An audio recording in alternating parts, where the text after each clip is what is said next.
Hello दोस्तों, नमस्कार।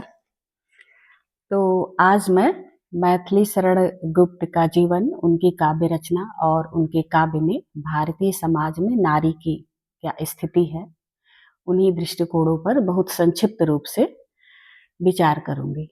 तो दोस्तों, मैं यह जो हिंदी साहित्य से वीडियोज डालती हूँ रचनाकारों के और उनके विषय में, उनकी काव्य की विशेषताओं को जो मैं बताती हूँ, तो ये खास करके 10th और 12th में जो बच्चे हिंदी साहित्य पढ़ते हैं, ये विशेष रूप से उन्हीं के लिए मैं डालती हूँ, ताकि वो उनको एक जगह मेरे यूट्यूब चैनल पर नोट्स मिल जाए और वो शार्ट्स में अच्छी तैयारी इन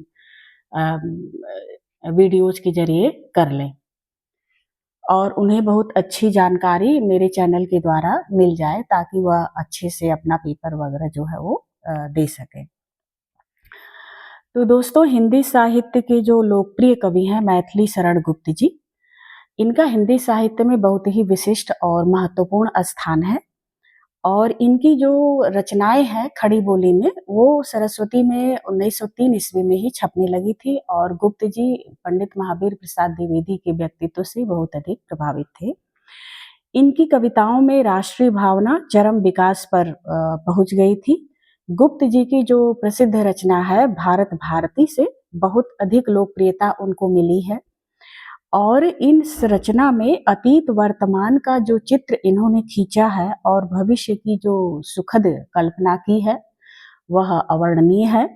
गुप्त जी की कविताओं में खड़ी बोली हिंदी को काव्य भाषा के रूप में प्रतिष्ठित होने में अभूतपूर्व सहायता मिली है। कविता से जन जागरण का काम यदि किसी कवि ने किया तो वह गुप्त जी की रचनाएं ही थी और गुप्त जी राष्ट्र कवि इसी कृति के कारण कहलाए। गुप्त जी का जो जन्म है वह उत्तर प्रदेश के झांसी जिला गांव चीर गांव में हुआ था। सन 1886 में इनका जन्म हुआ और इनकी मृत्यु 1964 ईस्वी में हुई थी। इन्हें राष्ट्र कवि की उपाधि महात्मा गांधी जी द्वारा प्रदान की गई थी और यह राष्ट्र प्रेम, नैतिकता, मानवीय संवेदनाओं के प्रमुख कवि रहे हैं। इनके पिता का नाम सेठ रामचरण कनक लता था, जो राम भक्त थे। इनको उपनाम राष्ट्र कवि और दद्दा भी मिला हुआ था। इनकी शिक्षा घर पर हुई थी। द्विवेदी जी से इन्होंने प्रेरणा प्राप्त की थी। साहित्यिक योगदान इनका प्रमुख है खड़ी बोली को काव्य भाषा के रूप में प्रतिष्ठित करना। इनकी प्रमुख कृतियां भारत भारती जो 1912 ईस्वी में प्रकाशित हुई थी, साकेत जो है वो महाकाव्य है, यशोधरा, पंचवटी, जयद्रथ इनकी प्रमुख रचनाएं हैं।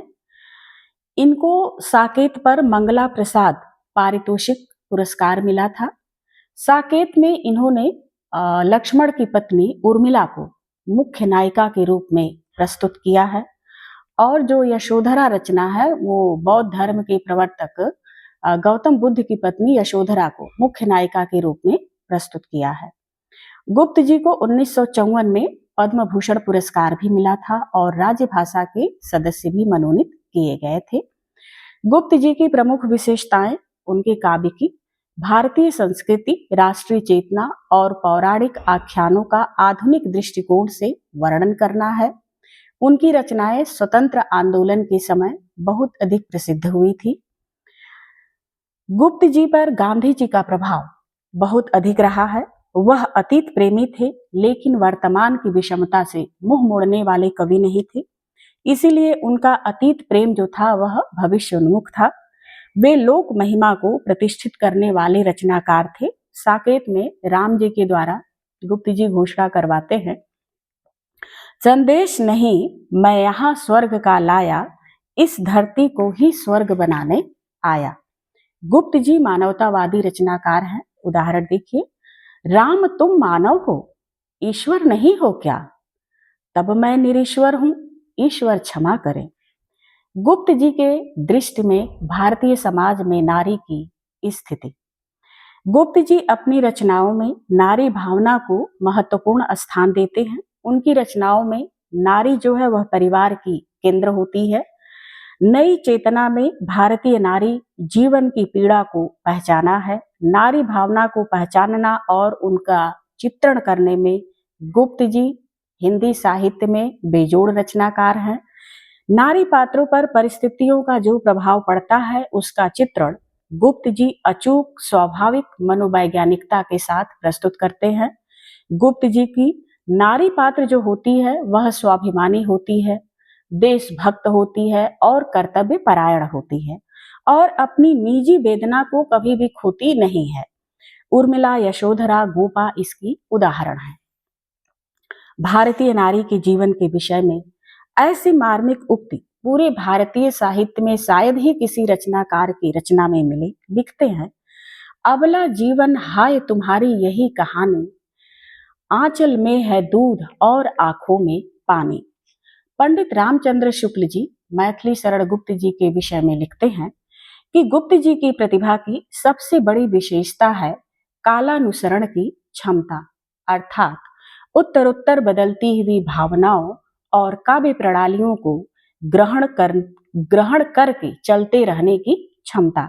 इस दृष्टि से हिंदी भाषी जनता के प्रतिनिधि कवि निसंदेह मैथिली शरण गुप्त जी कहे जा सकते हैं। आज के लिए इतना ही दोस्तों, धन्यवाद। लाइक, कमेंट, सब्सक्राइब जरूर करें।